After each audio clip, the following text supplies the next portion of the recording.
So I've lost connection, and it's about to go into return to home mode here. Watch. Right now. There we go. And I'm at max altitude. It's not going to go fly any higher. In fact, I guess it's smart enough to know that it shouldn't use my return to home altitude of 280 feet or something. So look at this. Oh man, that was close. Yeah. Hey everybody, let me do a little bit of a background here. We're at the Gilluly Loops, or Gilluly Loops, however you say it, Gilluly, Utah. This is Highway 6 that runs from Provo, actually from Spanish Fork, over to Helper. Helper's a great town. If you're going to go to Utah, make the dash over Highway 6 to Helper. It's a great railroad town and just a great art town too. Anyways, so I'm going to fly these tracks, and I keep on running into this problem where I get far enough away, not distance-wise. I have a range of like 10 miles. This is an Air 2S. I've flown this thing, a couple miles away before, so it's okay on that respect. But it gets ducked up on the end of the loops. If you've never seen these loops, you should go look them up on the map, on Google Maps. Just look up Gilluly, Utah, and then zoom in on the railroad tracks, and you'll see this. It's not a true loop. It doesn't double over itself. So anyways, you see me here waiting to cross the highway. I guess you're supposed to wait until there's no traffic before you cross the highway with the drone. I think they changed something about that, but anyways, I still wait. Okay, so long story short, you're going to see me fighting the drone, losing the radio connection, and in a couple of cases, like you saw at the beginning of the video, it does some really hairy stuff on the return to home because I have not jailbroken, or whatever you call it when you make your drone fly higher than 400 feet, right?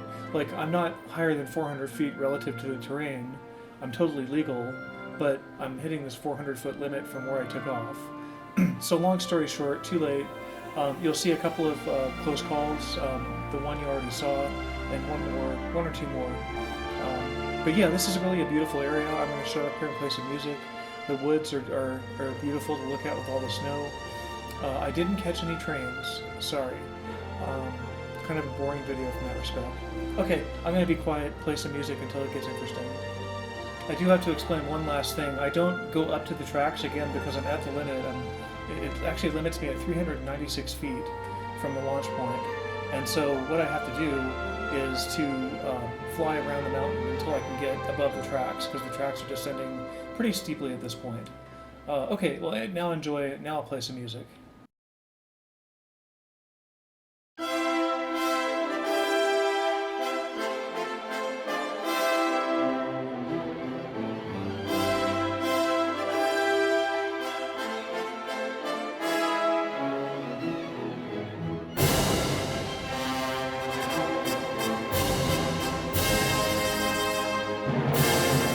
Let's see what happens here. I think I wimp out here, because I'm still, I can't clear those lines. So if I fly into here, I'm going to be really surprised. I don't recall what I did. No, I give up. And I'm like, okay, let's fly around. Pretty sure on the next one I fly in.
Oh, we're getting this nice view. Are we going to make it? Oh, are we going to make it? I think we don't make it. We don't.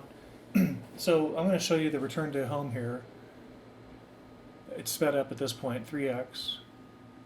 And notice how it wanders around a bit, and then it turns and points right to where I'm located, through the trees almost. So like, I don't know if that was the obstacle sensors kicking in, if you saw how it hesitated there. I'm not in control at this point. So that's the approach to the loops that heads down below. And if you can see off in the distance, you can't, but I'm parked down there. And I just thought I'd show you this part here at high speed to give you an idea of this valley. It's pretty cool. There's a lot of great back roads too if you have a four-wheel drive. Okay, well anyways, I'm going to land and take off again and go through a whole sequence here. Then we're going to hit the next barrier, but we're going to get a better look.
Okay, we've been making our way up the line here, up the lower approach, and there's the upper track. So the loop is in sight. It's behind that mountain there in the upper right part of the screen. That mountain, listen to me, that hill, that mound. So again, we're going to get screwed here. I lose radio connection. It's going to sit here and think about it. And again, let's see what it does. I think I'm going to play this at 3x. Yeah, here we go. So notice it wanders around a little bit, and then, oop, whoa, okay, let's go straight home, as we did before.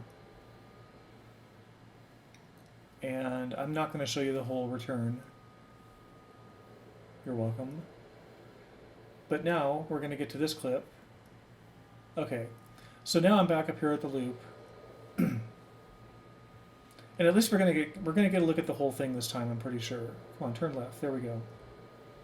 Well, not the whole thing because you can't see the backside. Sorry about that. There's also, by the way, there's power lines 1,000 feet beyond the backside of that loop, so it's a little dodgy. It was windy, so it's a little dodgy flying.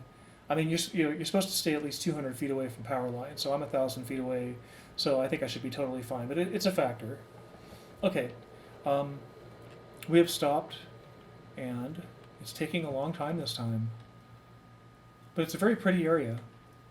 Okay, let's take a return trip here. Thanks for watching, and I hope you watch all the way through and click on the subscribe button at the end. It'll play in the last 20 seconds. So skip to the end if you're bored, and subscribe, please. Thank you.